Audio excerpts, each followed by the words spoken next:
actors who do our shows, they earn their money. They really do. Because we were working with kids and animals, there were limitations. So sometimes we adults would have to wait, and there were no cell phones back then.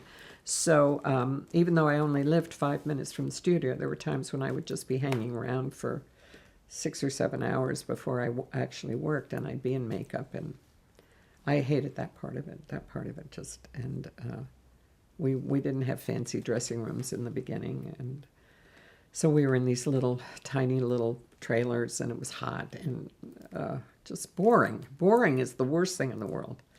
And but I mean, now I don't have kids. I don't have anything pulling on me. I wouldn't mind sitting in a little trailer and reading a book. But back then, all I could think of was I promised the kids I'd take them to the dentist, and I couldn't do it because it rained, and they're going to shoot inside. And the sketch, you really are owned, and they pay you good money to own you, but you really are owned by the schedule.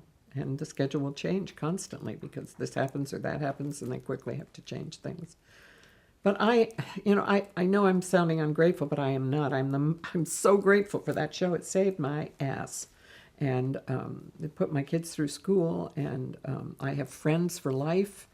I lost Ralph recently, and it broke my heart. I loved him dearly, and I love all the kids who are now middle-aged, and so